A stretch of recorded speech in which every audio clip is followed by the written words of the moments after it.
Boa noite, são 7h29. Vamos dar início aqui à nossa live. Gostaria de agradecer desde já a todos que nos prestigiam. Estou adicionando aqui o professor Marco Antônio Ott.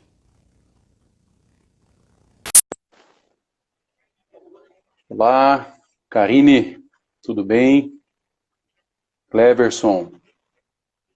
Boa noite. Boa noite, meu caro amigo professor Marco Antônio Ott, tudo bem? Boa noite, doutor William, tudo bem? E com você? Tudo maravilhosamente bem, tudo certo. Poxa, que legal, bacana demais, hein? De cara, eu preciso agradecer a você o convite, tá? De fazer uma live para falar de tema. Que tema que você me arrumou, hein? Esse tema aí, ele é pano para 10 lives. O que você acha disso? Grandes desafios nas empresas familiares, né, professor? Grandes desafios nas empresas familiares. Que bom, Muito bem. porque as empresas familiares aí elas são uma parte representativa, né, da nossa economia. E aí nada mais pertinente do que a gente poder tratar e poder falar sobre esse tema aí de maneira responsável, de maneira profunda, né? Por que não assim dizer? E estou lisonjeado com o vosso convite, né? Você que eu admiro muito pelo dinamismo, admiro muito pela ousadia, admiro muito por ser um cara que arrisca e deveras organizado do jeito que você é aí, de maneira até assustadora, assim falando, né? O cidadão aqui que vos fala um cidadão mais remetido a pessoas, não tanto ao movimento metodológico, aí, professor, senhor Mata-Pau aí, tá? Então, agradecendo de coração aí o seu convite. Que isso, eu te agradeço, mestre. Eu vou te apresentar aqui, né? A maioria das pessoas aqui, meus amigos em comum, lhe conhecem, mas nós temos novos e vários seguidores. Então, para quem não conhece, o professor Marco Antônio Ott, ele é livre docente em cursos de pós-graduação, MBA, neurotrainer, palestrante, criador do método Real Mind Coaching e professor considerado um experiente trainer de pessoas, e ele ensina como o cérebro humano funciona e pode gerar um desempenho acima aí da média. É escritor de 4 livros, atua com mentoring, coaching puro e treinamentos comportamentais no Brasil e na América Latina. Professor, às vezes tem que falar espanhol, sabia? Nós estamos aqui na Tríplice Fronteira aí, e o trabalho internacional está aí, e nós outros temos que falar espanhol, senhor. Olha assim. Daqui a pouco vai entrar alguém aí da Tríplice Fronteira aí, e aí eles vão ter que se acostumar com o nosso portunhol, o nosso brasileirão aqui, né? Mas obrigado pela apresentação aí. Muito bem. Bom, professor, por que eu resolvi convidar você para esta nossa live?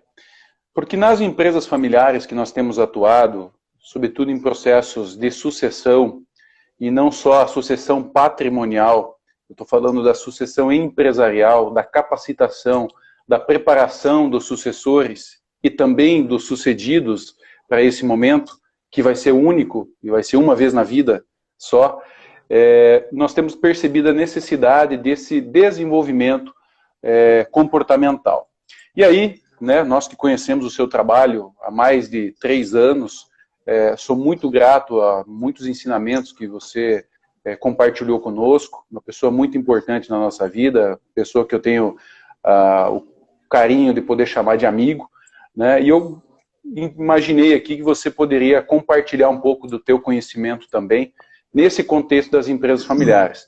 Falando um pouco do teu trabalho, né, como que você treina as pessoas para uma correta análise do seu perfil profissional, a gestão do tempo, a comunicação para que depois aqui, nesse nosso debate, a gente possa entrar dentro desses aspectos mais técnicos do direito, vamos dizer assim, né? Buscar aplicar, então, a neurociência ao direito. Professor, fale um pouco aí sobre esses aspectos da comunicação e dessas ferramentas. Então vamos lá. Então,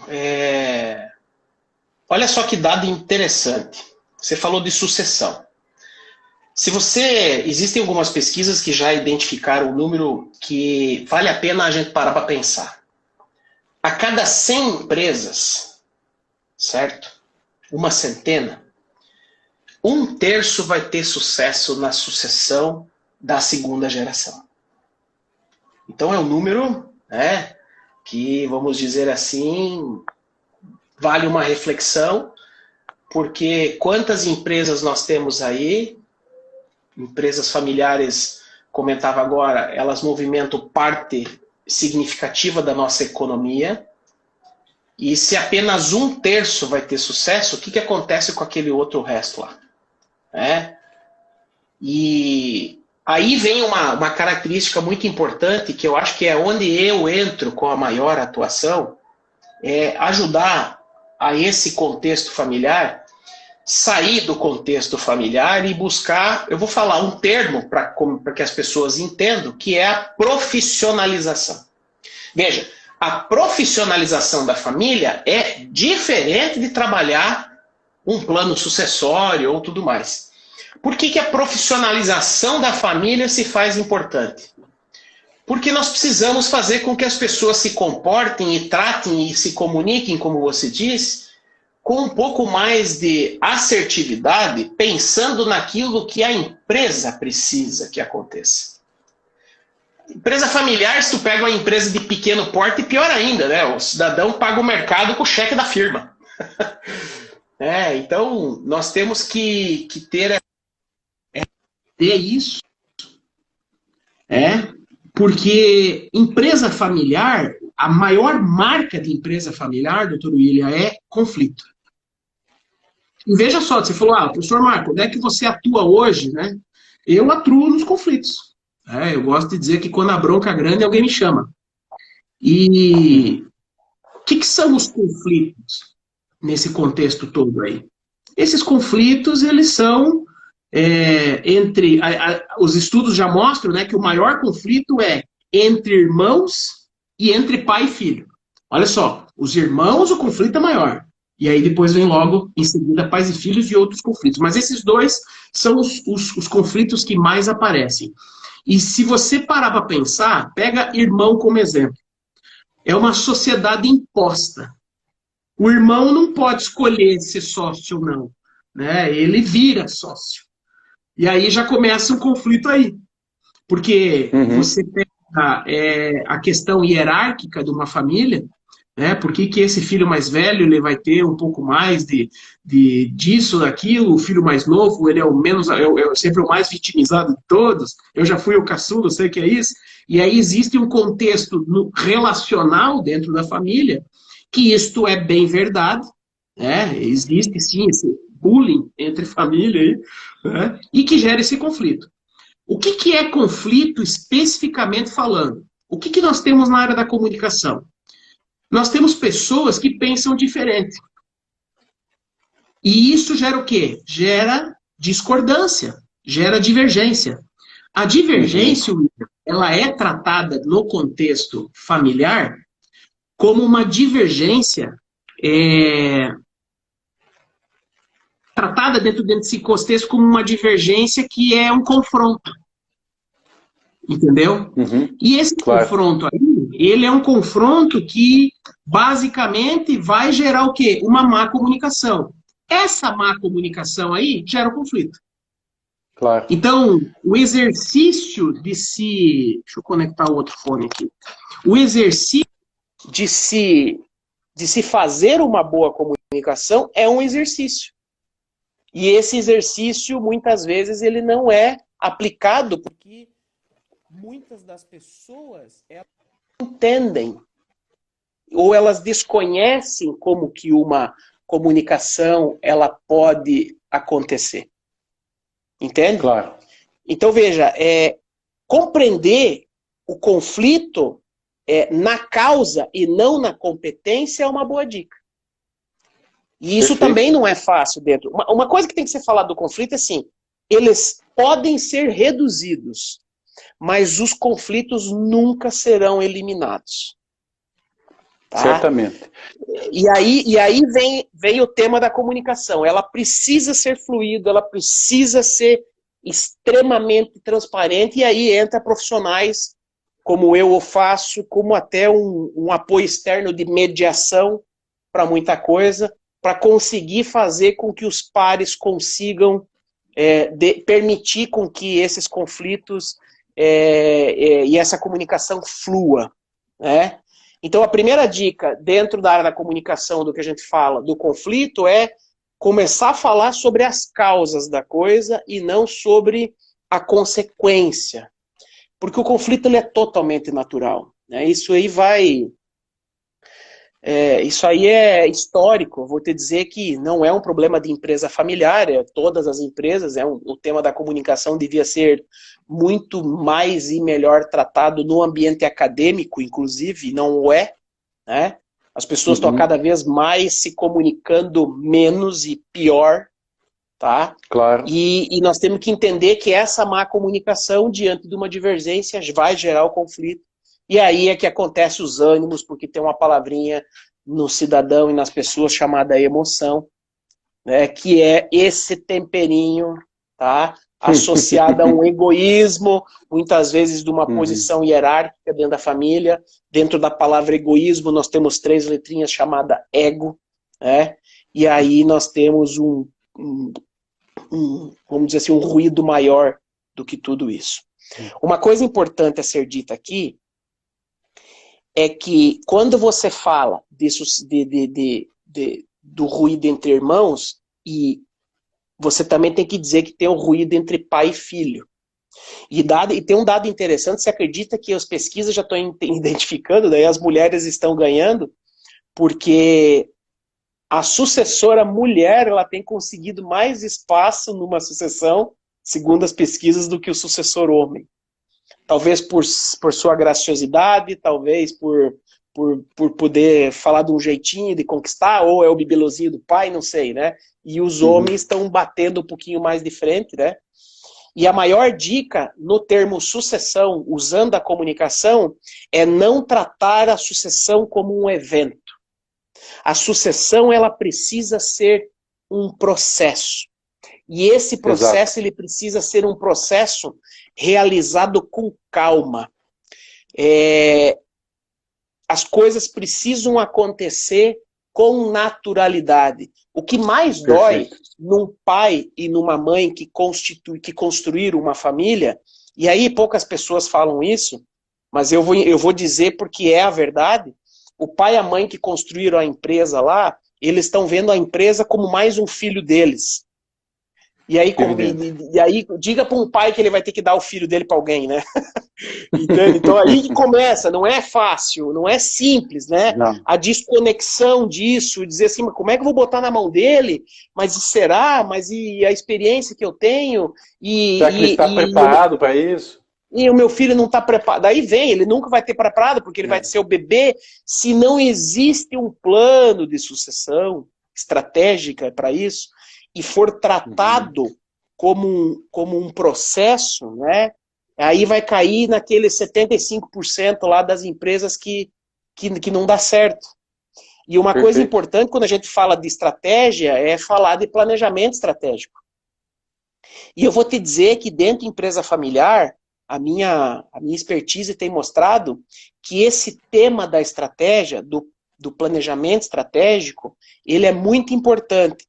Mas antes de ter um planejamento estratégico, nós precisamos que todas as pessoas do ambiente familiar que estão atuando na empresa, elas tenham um pensamento estratégico.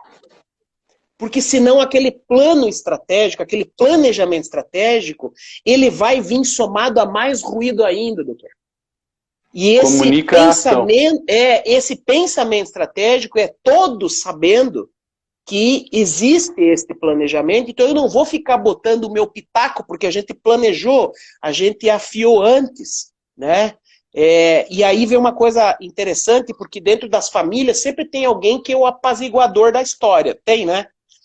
Ou às vezes, muitas vezes é uma mãe, ou alguém, uma avó, ou então um pai diante dos filhos, né, que é mais idoso e tal, ele é o apaziguador que ele agrega. Ter um pensamento estratégico é também pensar que se algum dia esta pessoa faltar, a maioria das vezes acontece que racha tudo. Porque já não tem mais o agregador. Eu tenho N situações, inclusive dentro da minha família, aonde que vó, avô, eles faleceram e aí, daí, de repente, deu uma unida por um mês, 2, que tá todo mundo naquela emoção e depois o pau torou bonito. E aí não é legal. Eu tenho dito, professor, nas consultorias, nas empresas familiares, que com o nível de acesso à informação que nós temos hoje, não daria-se nem ao direito de errar. Porque se você olhar um pouco para trás em algumas dessas famílias, são histórias que se repetem. E aí você falou do método, né? O professor John Davis, da Escola de Harvard, já vem estudando há 40 anos esse método. E agora pensa-se que acredita-se que está num momento muito maduro para a discussão da tríade da empresa familiar. Né? Propriedade, empresa e família. Tratar a família como família, a empresa como empresa, com todo o cuidado que a propriedade merece. Eu vi aqui algumas perguntas já acontecendo aqui da nossa live, né, falando que leva-se para o lado pessoal. Você usou ali o termo da profissionalização. E como eu sei que você gosta de separar as palavras, até um pouco da etimologia ou a junção delas, né, profissionaliza a ação, comunica a ação, até chegar no planejamento estratégico. Essa questão aí que estão falando, trata do... nós falamos, hoje o termo é soft skills, né? Você se municiar de teorias e de bons comportamentos para poder aprender a se comportar melhor. Agora, uma coisa importante ser dita aqui, o sucessor não é líder. O sucessor, ele precisa conquistar a liderança dele. Esse cara não é líder porque ele é filho do dono. Ele tem um carimbão nas costas por ser filho. Mas ninguém está dizendo que ele é líder. Ninguém está dizendo que ele está preparado para isso. Ninguém está dizendo que ele Diga. Aliás, antes de a condição de herdeiro e sucessor é que precisa ficar esclarecida, antes de se criar o contexto da liderança. Porque nem todo herdeiro é necessariamente o sucessor empresarial, né? Sim, é sucessor, mas às vezes não é herdeiro, ou dentro da mesma família tem um que é sucessor e os outros 4 vão ser herdeiros.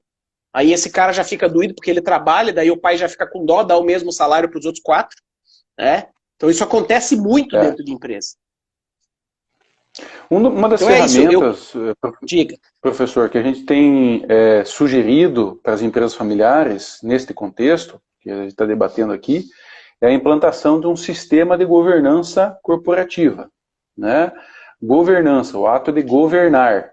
Né? Um sistema pelo qual as empresas são monitoradas, dirigidas e orientadas. Mas a necessidade do desenvolvimento ou o envolvimento das pessoas na empresa familiar, se capacitando para isso, né, se demonstrando real interesse, até nós estarmos, como você disse, no ponto maduro de entregar uma sucessão, deixar construir essa liderança, é um longo caminho, não é, professor? E mais do que isso, nós estamos falando, quando a gente fala de governança, de empresas partindo de um médio grande porte. A maioria das empresas não são essas de grande e médio porte. Então o cara não vai botar um conselho lá de governança, né? Mas ele tem que entender que ele pode processar o ambiente dele pensando nisso. Né? Claro. É a mesma coisa de dizer aquele empresário aquele empresário que trabalha sozinho, certo? Ou ele tem a empresa dele, e ele é o cara que, se ele quiser, ele pode tirar um cheque lá para ele pagar o mercado dele. Não, mas ele mesmo diz que ele vai tirar tal salário. Então, essa disciplina de profissionalizar, entendendo dentro do contexto que ele está, para fazer com que as coisas fluam. Eu gosto de dizer, uma vez eu estudei as empresas milenares, e você vê, hoje a empresa mais antiga é um hotel lá no Japão, que é familiar, né?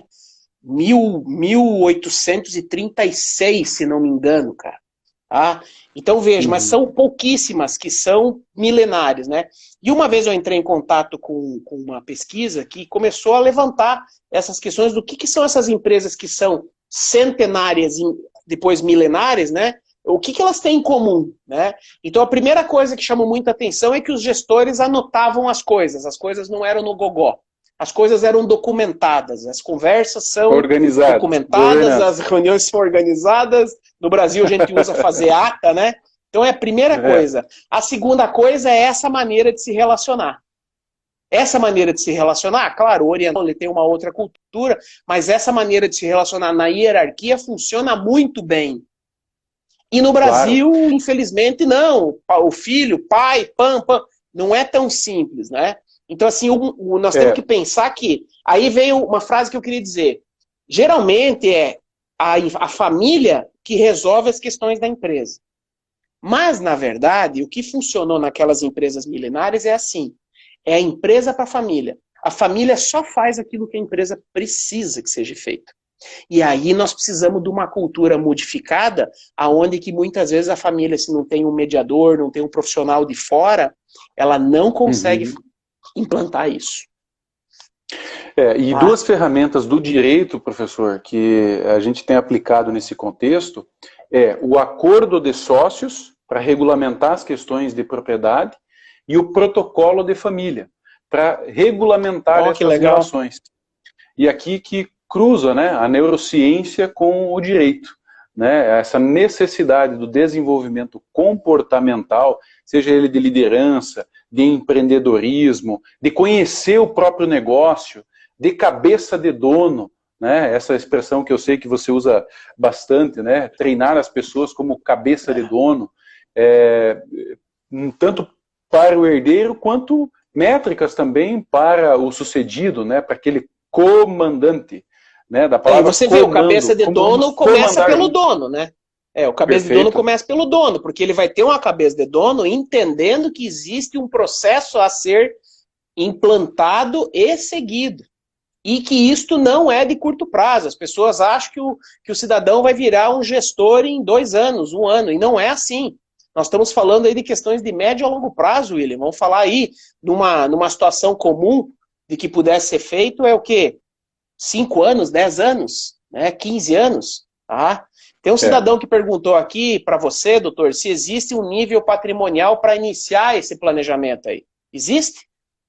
Não, eu defendo que não existe, porque o que eu defendo, Marco, é a trazer para a nossa realidade, sobretudo a nossa realidade regional, do estado do Paraná, do oeste do Paraná, no agro, né, empresas que estão aqui, muitas delas relacionadas com o agronegócio, a grande potência econômica aqui da nossa região, trazendo, emprestando então essas boas práticas de governança corporativa que você vê aplicado em médias e grandes empresas. As primeiras dúvidas que eu esclareço sempre para os nossos clientes esse acordo de sócios, ou transformar a tua sociedade limitada numa sociedade anônima, quebrar a barreira, né, da questão do investimento de um terceiro no teu negócio, a grande virada de chave em olhar o teu negócio não como um trabalho, como algo sofrível, mas como um investimento, como um ativo, uma gestão patrimonial eficiente. Né? Então, por que não emprestar as boas práticas de governança corporativa, que são métodos e processos, né, orientados, como já disse aqui, a monitorar, dirigir, supervisionar as empresas, independente do seu tamanho. Né? Porque você disse muito bem no início aqui da transmissão que essa quebra de passagem, né, das empresas que ficam da primeira para a segunda geração, nós pensamos que existe uma responsabilidade.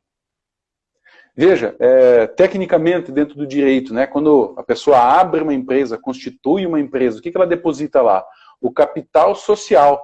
Aí eu tenho dito o seguinte, que esse dinheiro, esse capital, já não é mais da pessoa, é social porque ele é de uma sociedade. Então, se essa empresa vier a quebrar, né, se ela vier a falir, se ela tiver que ir para um caminho de recuperação judicial, olha a responsabilidade, né? Com os herdeiros, com os patriarcas e com todas as pessoas e cadeia, né, produtiva envolvida nisso.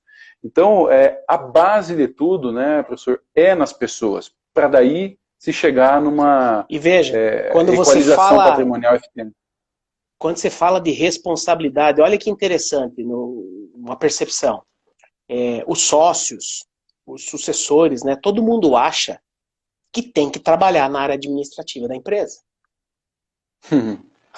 Todo mundo acha, né? Agora, não necessariamente, que é isso, né?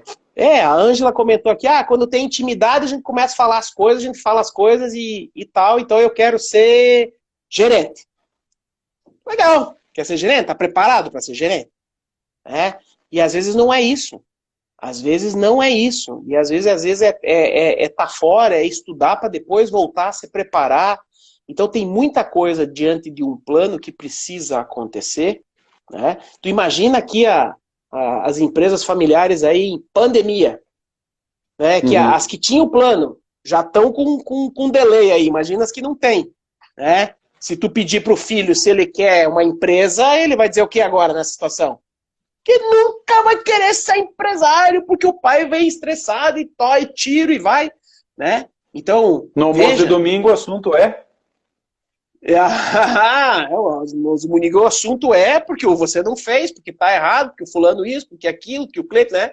Então veja, aí começam as divergências de novo e tá o real conflito que a gente tanto fala. Então assim, nada mais pertinente do que as pessoas compreenderem que se a gente vai falar dessa preservação da empresa, desse contexto todo, precisa caminhar junto o contexto comportamental. As pessoas não têm recurso por si só. O recurso não surge por si só. É preciso preparação. Antes, né? Então eu tenho que estar preparado, certo? Para buscar. E eu vou te dizer, no decorrer da coisa, tudo pode mudar. No decorrer da coisa, as pessoas vão começar a entender, não sirvo para isso, para essa empresa aqui é bom que o fulano toque, meu pai, toca assim ainda, eu estou observando você e tudo mais, mas não existe essa paciência. Eu lembro meu pai mesmo não tinha, ele não tinha paciência de ensinar. Não, meu pai não ensinava, ele dizia, mandava e se não for, na minha época o pau comia, podia bater no filho, né? Então na minha época era bem desse jeito aí. Hoje eu procuro ensinar meu filho. Mas a paciência para ensinar é porque a juventude também está imediatista. E aí a juventude não tem paciência de entender e de escutar, não acho que o pai é esse, aquilo, né? Aquela famosa história lá, que entra nesse contexto comportamental, muitas vezes da visão simplesmente do jovem que quer ser ou gestor ou alguma coisa e acha que tem que administrar a empresa. É aquela história do pai que pagou o curso de administração para o filho, o pai pagou o curso de administração vendendo cachorro-quente, né? E daí quando o filho se formou e voltou, foi fazer uma análise do negócio, viu que o pai estava pagando caro pelo pão, que existia salsicha mais barata, e começou a trabalhar e diminuir as coisas, daqui a pouco caía a qualidade do cachorro-quente e não tinha mais cliente. Então dizer que quem constituiu a empresa é uma pessoa que não tem conhecimento, Imagina. muito errado. Querer dizer, querer impor, querer que haja um deslocamento daquele que fez para entrar novas ideias. Não, é caminhar junto, é agregar valor, é cocriação, é diálogo. Só que assim, se a família não conversava até ontem, por que ela vai conversar agora? E aí vem num estado de consciência. Eu vou te dizer, eu estive numa empresa familiar na semana passada e eu disse exatamente o que eu vou lhe dizer agora para o empresário. Caro empresário, eu preciso que você entenda que nesse contexto familiar aqui, você, seu filho, sua nora, a sua irmã, vocês têm que estar dispostos, tem que ter disposição para querer mudar a conduta e começar a fazer algumas coisas diferentes do que vocês estão falando e fazendo. Então, se vocês não estiverem dispostos, não precisa nem me chamar, muito menos me contratar, porque eu não vou fazer milagre, né? E aí é até legal a gente não perder tempo se não existe essa disposição. No momento que a gente está entrando, William, é entender que se nós vamos entrar é para resolver. e nós vamos falar a verdade. Né? E aí, Sempre. falar a verdade às vezes é gerar o ruído em cima do ruído, né? E às vezes o ruído em cima do ruído, ele necessariamente precisa acontecer, porque não dá para comer omelete sem quebrar os ovos. Né? Não conheço ninguém que consegue isso, né? Tá? Aqui o Marco Ottobelli está falando assim, mas é importante tomar decisões. E o que o Marco tem que entender aqui é que todas as decisões são decisões emocionais. Não são decisões racionais quando a gente fala do contexto familiar. As decisões, elas são emocionais. E aí é que as pessoas erram, porque primeiro que não assume que é emocional. Não, isso aqui é por causa da empresa, por causa disso. E aí você vai escutar o disso que está tendo dito, né? Porque, na verdade, tem um ruído emocional, uma dorzinha, uma coisinha ali. Você me fez lembrar de um caso também, de uma empresa familiar que nós atendemos, né, que no caso ele era uma indústria, e tinha já um mix muito grande de serviços, de produtos que eram lá fabricados. E tinha um determinado produto que evidentemente era prejuízo. Ele não compunha, né, uma margem de contribuição para o negócio, mas era o projeto específico de um dos herdeiros. Né? Então, como que é uma gestão patrimonial eficiente, né, ou os aspectos técnicos? A necessidade de olhar para essa disciplina do negócio como um negócio, de novo, né, a família como uma família. Ou seja, a ideia, o empreendedorismo era muito bom. O produto era realmente bom. Só que ele não estava num estágio de rentabilidade ainda. Né?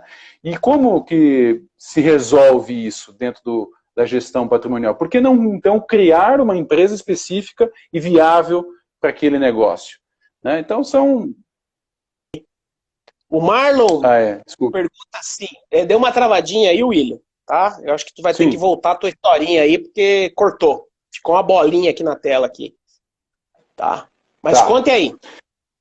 Não, veja, nós falávamos aqui da questão de analisar o negócio como um negócio. Dentro de uma indústria, vivenciei o caso aqui recente de um produto que não estava sendo rentável, mas ele não era rentável naquele contexto patrimonial familiar. Se ele fosse tratado como uma unidade de negócio, talvez até um CNPJ próprio, né, ele se tornaria um negócio viável. E todo aquele conflito familiar ali criado por falta de uma análise mais técnica. Sim, concordo contigo, as decisões são eminentemente emocionais. A decisão de não, vou manter porque esse negócio é meu. Vai ver na origem da estrutura desse capital, se ele é seu ou ele é do banco que está financiando essa operação. Né? Então, essa mistura, né, professor, mais técnica com a neurociência, na técnica do direito com a neurociência, tem sido muito discutida dentro de conselhos. Né? Nós falávamos antes ali o porte da empresa. Uma das ferramentas que se coloca hoje é um conselho consultivo. Né? Trazer este que é externo, elemento, né? E que tem elementos externos, né? Para ajudar a suprir aquela falta de algumas competências, sejam elas emocionais, como é o caso dos seus exemplos de treinamento, ou de questões técnicas legais, né? Que existem ferramentas no direito que as pessoas desconhecem, né? Novos tipos societários que as pessoas desconhecem, assim como existe uma infinidade de ferramentas da sua área aí que as pessoas desconhecem ou conhecem e não aplicam. Porque, como tem uma você pergunta diz, tem aqui que para você, William. Pagar o preço. Né? O Pagar o preço da dor da Marlon Weber está pedindo assim, a preparação para a sucessão deve ser feita dentro da empresa ou pode ser feita fora e depois entrar na empresa? O que você tem a dizer sobre isso? Olha, essa é uma excelente pergunta, Marlon. Obrigado. E assim, ó, se pensar em estratégia, em espaço para errar, recomenda-se que o herdeiro vá trabalhar na concorrência. Já viu essa estratégia? Levante-se o herdeiro para trabalhar na concorrência e aprender lá fora, errar lá fora. Quando ele vem para dentro da empresa, ele estar preparado. Eu também poderia responder ao Marlon da seguinte maneira. Pode ser feita uma mescla, né, de uma experiência fora para agregar valor na empresa familiar? Depende muito do contexto, né, professor? Se é indústria, se é um comércio, se é um serviço. O fato é que os desafios da empresa familiar não precisam ser desafetos. E aí para não ser desafetos, relações. Mas veja, para não ser desafetos, eu diria para o Marlon aqui, que a preparação da sucessão, independente se for dentro ou fora desta empresa, ela precisa inicialmente estar estabelecida entre os familiares. A questão tem que estar claro, estamos preparando o fulano XYZ, né, preparando para o futuro e tudo mais. Então, cidadão, tu vai estudar isso, tu vai fazer isso, tu vai trabalhar na concorrência, você vai fazer isso, você vai entregar carga, você vai carregar caixa, você vai viajar para o exterior. Quer dizer, o que é que tem que ser feito? Então, assim, independente se é dentro ou fora, se não houver um acordo interno, e aí o acordo em si, imagina quando tem irmãos, né? Então eu tenho 2 irmãos que são profissionais liberais, que atuam em outras áreas, e um dos irmãos que resolveu fazer o processo dentro da empresa do pai, mas esses irmãos de fora não concordam que esse trabalha, claro, porque ele é um espermatozoide doido que fecha cavalo de pau com 40 anos de idade. Isso aí. Pode acontecer? E aí? Não, tem que ter essa conversa. E aí vem aquele STAC, né, que é o termo de ajuste de conduta, né, doutor? Que muitas vezes se faz necessário. É o acordo de sócio aplicado com TAC. Isso. Esse é um excelente. Então assim, então esse termo, esse acordo aí, às vezes ele precisa ser documentado mesmo. Por quê? Porque as pessoas, elas falam aqui agora, olhando para você, e eu sempre digo o seguinte, eu vou olhar para você e para todo mundo, não é porque você convenceu alguém, desculpa, não é porque essa pessoa saiu concordando com você que ela foi convencida.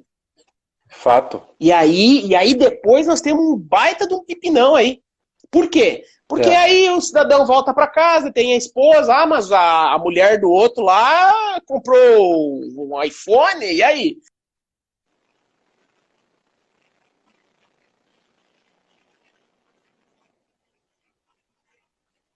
Probleminha na conexão.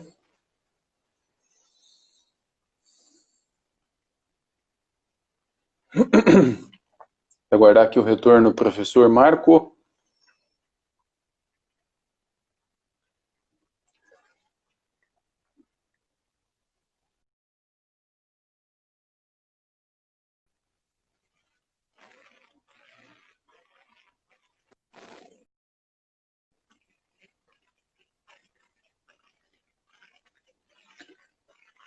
Vamos lá, vamos buscar novamente aqui o professor Marco. Acho que ele teve algum probleminha de conexão. Vamos lá, deixa ele entrar de novo aqui. Bom, pessoal, estava muito acalorado aqui o debate, né? Muito acalorado o debate, muito bom. E é uma pena ter dado esse probleminha na conexão, mas nós vamos resolver.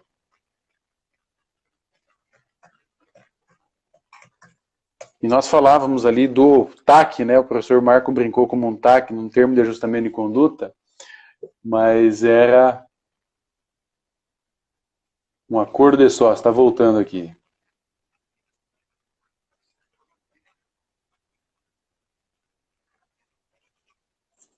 Câmbio. Oi, professor, tudo bem? Voltou. Apareceu uma bolinha aqui na sua frente, aqui. Mas olha só, o Naylor fez a seguinte pergunta aqui. Professor Naylor, na dúvida dele, é assim, na venda de uma empresa, como fica a obrigação sucessória frente ao direito dos trabalhadores? No caso dos trabalhadores, eles não são afetados pela venda da empresa em si, né? O que tem que ser pensado aqui, professor Naylor, é o seguinte, é uma preparação, novamente, para a venda. Porque a venda do negócio pode ser uma solução. Essa venda pode ser dentro de um contexto de conflito ou dentro de um contexto planejado. Ou seja, as pessoas por um determinado tempo trabalham na empresa, agregam valor a ela para aí ir para um processo de venda. Não há nada de errado nisso, né? E o objetivo de preservar uma empresa, né, há um princípio do direito chamado princípio da continuidade da empresa, visa justamente isso. Então, essa responsabilidade do envolvimento das pessoas no desenvolvimento da empresa, com técnicas para chegar ao momento ideal de venda, é super bacana. E volto a dizer, a base disso é lá no acordo de sócios. É lá no acordo de sócios e no protocolo de família que se limita essas questões da propriedade, critérios de avaliação dessa empresa. Né, mas quando isso não tem, momento, quando não tem isso? Toda empresa tem um contrato social. Só que os herdeiros geralmente não são convidados a participar da discussão daquele contrato social. A sociedade entre irmãos, que é uma realidade de empresa familiar, a sociedade entre irmãos funciona. O consórcio de primos, ou seja, quando começa a segunda geração, é que se vai buscar lá aquele papelzinho que era o contrato social. E lá tem uma série de regras, inclusive do chamado balanço especialmente levantado, por um caso de morte, sucessão por falecimento, ou no caso, por exemplo, de uma retirada, uma venda de participação de sócios. E é no acordo de sócios que tem que ser rediscutido, né, com as novas pessoas que estão sendo envolvidas na empresa familiar, que se cria este critério de avaliação da empresa. Existem vários, alguns de aspectos financeiros, como o EBITDA, indicadores de retorno sobre ativo, enfim, e outros mercadológicos. De novo, vai dar personalização para cada realidade da empresa. Vamos responder mais perguntas aqui? Vamos lá. Tem uma muito boa aqui que é para você, diretamente para você, o doutor William, senhor José Roberto Mazzarella. Já fiz live com ele, cara. O cara é bom. Olha só, o tema da sucessão. O tema de sucessão e proteção patrimonial parece complexo, mas como isso se aplica às pequenas empresas? Se aplica na medida em que se mapeia o interesse das pessoas envolvidas, planeja dentro do aspecto societário, tributário e sucessório e aplica-se o método. Planejamento, execução, acompanhamento. Esta receita, este método, que vem aí da escola de Harvard, do professor John Davis, se aplica a toda e qualquer empresa. O detalhe é você saber calibrar e personalizar de acordo com a realidade de cada uma. Uma indústria é diferente de uma empresa menor, de comércio, de prestação de serviço, mas o método é o mesmo. E é um método Não, entendendo aqui, nisso que você está falando, se aplica a qualquer tamanho. Isso quer dizer também que essa pequena empresa precisa profissionalizar a família. É isso. As coisas têm que andar junto. O Marlon comentou aqui, como vocês mesmos citaram anteriormente, pode ser feita toda a preparação de sucessão para determinada posição da empresa, mas pode acabar não dando certo. Cara, planejamento bom é planejamento escrito a lápis. Essa que é a verdade. Né? Então, assim, eu vou lá, me preparo. Agora, o cidadão é sucessor. Né? Não adianta ele querer se preparar só para trabalhar no financeiro. Se não tem mais ninguém para fazer, senão ele vai ter que contratar alguém para tocar a empresa lá para ele. É ou não é? Então, é isso que tem que ter esse contexto aí. A preparação, ela tem que ser dada como específica, e por isso que o tempo ajuda, porque as coisas vão mudando. Já aconteceu de eu trabalhar dentro de empresa, a gente fazer até processos, né? Em algumas vezes a gente utiliza a metodologia de coaching para desenvolver determinado plano, doutor. E aí, quando a gente aplica essa metodologia, já aconteceu eu para dentro da empresa, que se aplicou para ser um gestor de um setor, era uma indústria no caso, né? E aí aconteceu o falecimento do pai. E aí a história de cuidar do setor já não é mais a cuidar do setor. Agora ele pegou e foi para o andar de cima. Né? Mas isso foi muito espontâneo, porque a preparação foi tão boa que automaticamente se somou. Né? E aí, como ele tinha aquela expertise desse setor e mais o outro setor, a coisa fluiu de maneira e ainda continuou com essa... Eu estou o atendendo até hoje, ele já fez 3 processos comigo, já fez treinamentos comigo, e estamos sentando hoje com mentoria, que é o produto hoje que está estourando, né? Onde que as pessoas que já têm um conteúdo querem oxigenar suas ideias, querem ampliar o seu mindset, Às vezes é até a questão até de um desabafo sobre aquela dificuldade que está passando, que é importante botar para fora sim, porque senão vai estourar na primeira reunião que tem. Eu já escutei de empresários aí que disseram assim, cara, se eu não tivesse você, eu hoje tinha moído a equipe. E o moer a equipe é moer a empresa. Entende? Então, agora, como eu tinha você, eu estava mais... Eu pude me controlar e ter essa, inclusive, inteligência emocional para poder agir. Perfeitamente. E uma das ferramentas que eu já vi você aplicando, né, e, professor, que gostaria que você explicasse um pouco mais aqui para as pessoas que nos acompanham, é a diferença do feedback com o feedforward. Ah, né? Legal. Muito das pessoas falam aí sobre feedback, dar o feedback, e tem toda uma técnica para isso. E o feedforward? Você não acha que nós estamos num momento que precisa mais de feedforward do que feedback? Precisa, mas não é fácil, porque se tu liga a televisão, velho, não tem. O cidadão, se ele não tem alguém do lado para dizer assim, tá, e aí? Então vamos lá, vamos falar sobre feedback. Primeiro que as pessoas têm que entender que tem regra para dar feedback e regra para receber feedback. Vou falar primeiro de receber. Primeiro para receber, porque as pessoas elas não têm o hábito de ouvir. Então tem que querer ouvir.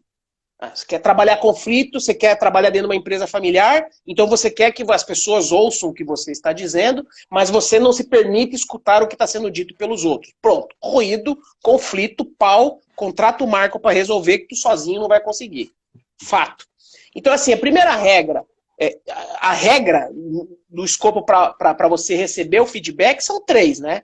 Ouça, agradeça e diz assim, vou pensar. Pronto, regra para receber. Tá? Recebeu, tal, às vezes é teu, às vezes não é.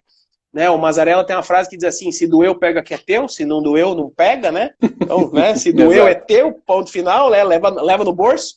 Né? Agora, o que é um feedback, ou a psicologia intitula como um feedback burger, ou o método sanduíche de dar feedback, é poder saber que existe um traquejo para você passar as mensagens, né? A regra do feedback burger é começar com um elogio com a pessoa, ou eu vou dizer que na PNL nós vamos dizer que nós vamos fazer o rapport com ela de maneira assertiva, agradável, né? Aí eu vou passar o conteúdo daquilo que eu quero, que é a crítica, né? Que é o conteúdo que eu gostaria de estar mencionando, e eu finalizo com aquele elogio e finalizo com aquele rapport positivo lá. Então, se eu fazer elogio... Verdadeiro, né? Precisa ser verdadeiro. Se verdadeiro. Eu falar, se não é verdadeiro, então vai para casa. Vai para casa. Algum tempo atrás, escutei de uma empresária. O meu sonho é que os meus filhos venham trabalhar comigo. Eu falei para ela, vai para casa e dorme. Porque você vai dormir, tu vai sonhar com isso e vai dar certo.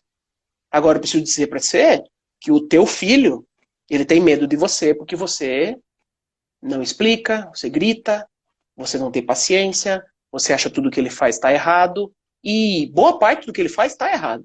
Mas sabe por que está errado? Porque você não sente conversa. E aí vem uma lucidez dos dois lados, né? Hoje eu atuo, se eu vou aplicar a ferramenta de coach dentro de empresa familiar, eu te digo, se o pai não quiser fazer processo comigo, eu nem entro. Não vai rolar.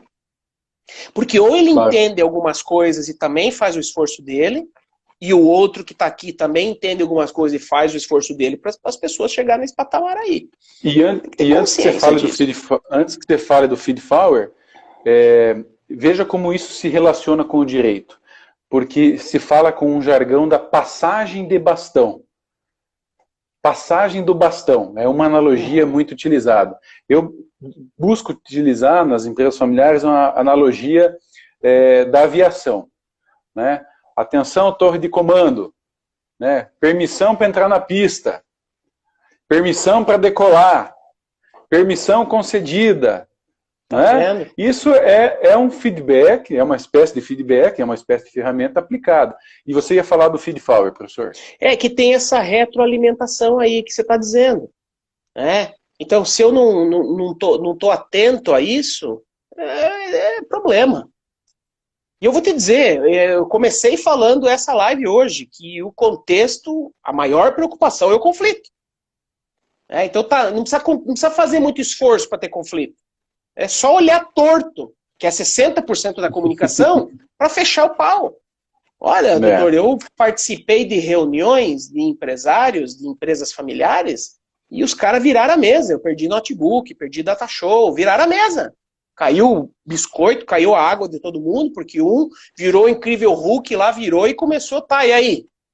Agora tô com o equipamento quebrado, você berrou aí, tá todo mundo olhando pra você, o que você quer? Não, e agora? Tá, e aí? Você vai embora, então podemos demitir você e tu tá fora e nós vamos organizar a empresa aqui, ou tu vai sentar e pedir desculpa e pagar todo esse prejuízo aí? Aí vai lá, senta, paga o prejuízo. Então é basicamente isso. E o feed forward é as pessoas terem o contexto, daí ele falou assim, o momento agora é de feed forward. O que é feed forward? O feedback é uma retroalimentação, o feedback é você pedir o retorno. O feed forward é olhar para frente. Quando você olha para frente, as pessoas elas, às vezes perdem tempo para fazer reunião para falar do problema. Então, investe o mesmo tempo da reunião para falar da solução do problema. Isso é o termo do feed forward. Olhando para frente. Quer dizer, eu tenho um contexto, eu tenho um problema aqui, ó, meu pneu furou. Mas quem foi que jogou esse prego na BR? Cara, troca o pneu e vai, porque daqui a pouco chove, vem aqui alguém te assalta. Esse é o termo do feed forward, olhar para frente, e que às vezes não é fácil, porque o que é olhar para frente, né, doutor? Olha o que é olhar para frente agora em épocas de algumas empresas com alguns setores com dificuldade, né? E planejar, e aí, e falar de sucessão nesse contexto, evidente.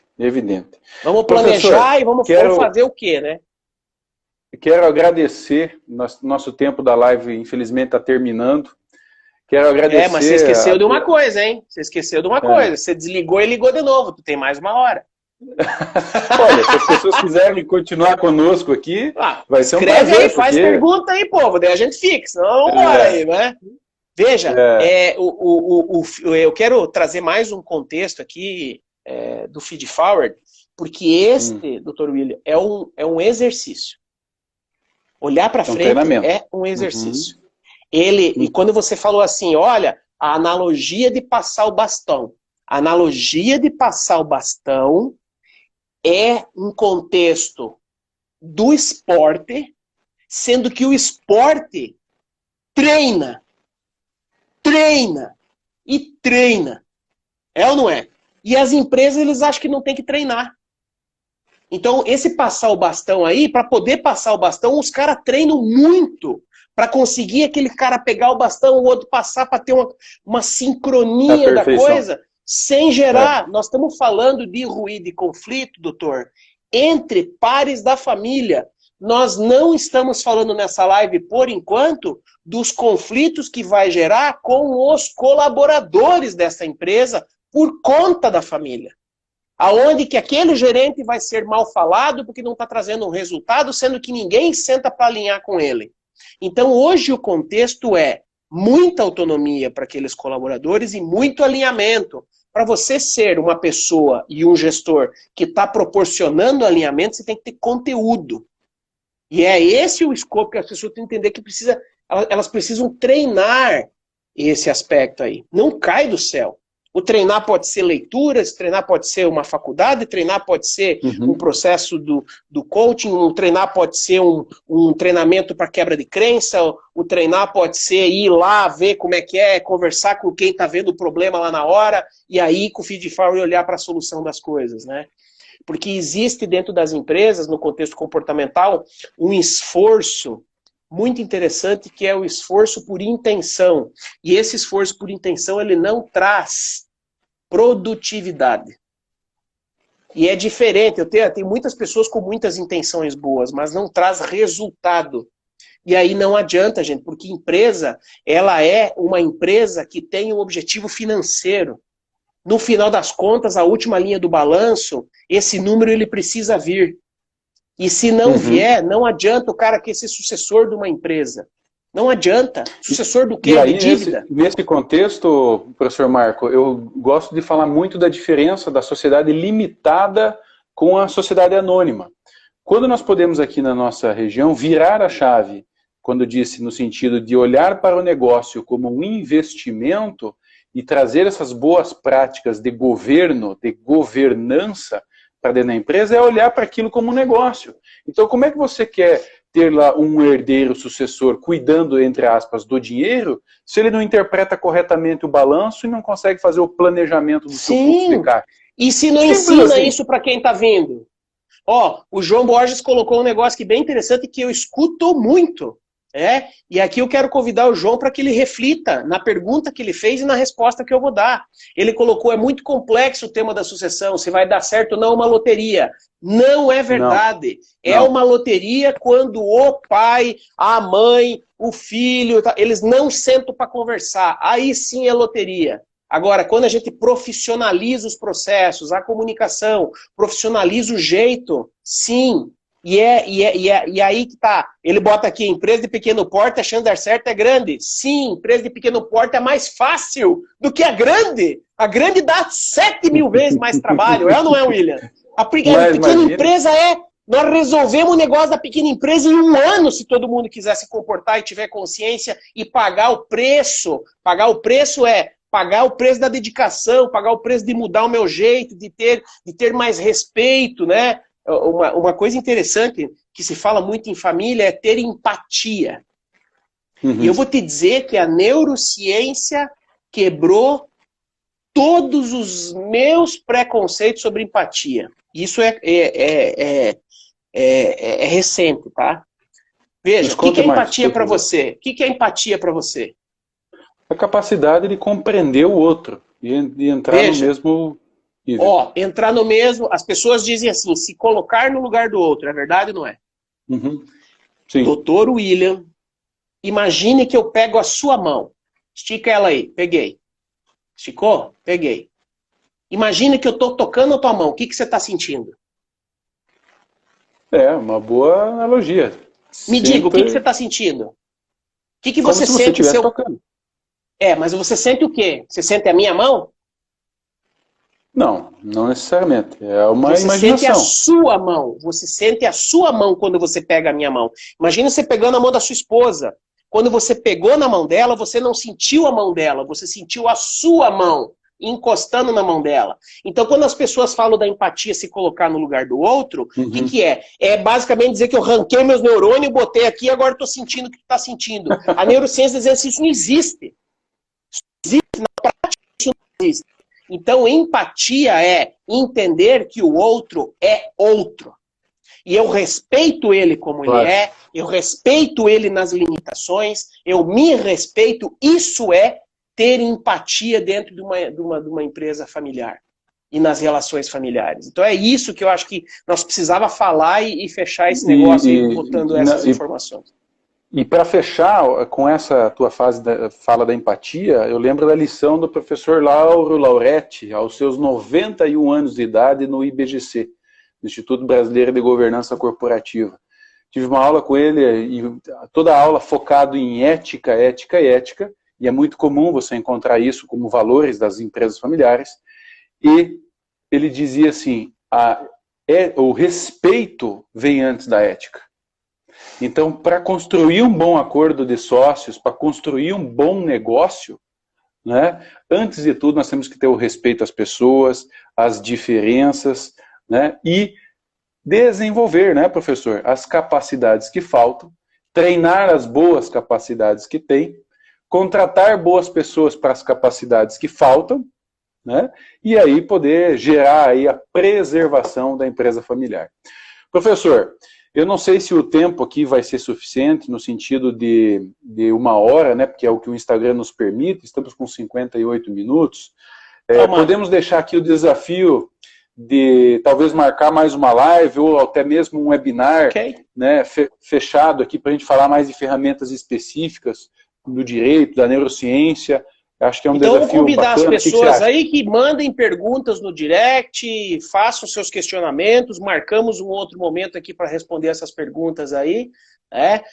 Também é um bom momento de dizer assim, ó, você que está nos ouvindo aí, você achou muito interessante essa temática, está entendendo isso?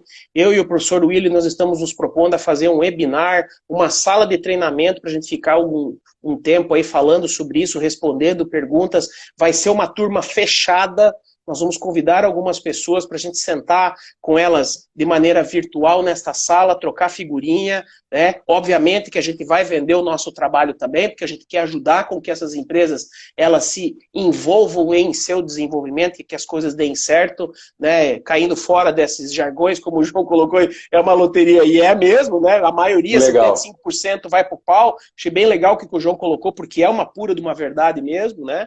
Então, você que está aí ouvindo e você tiver interesse mesmo, mande uma mensagem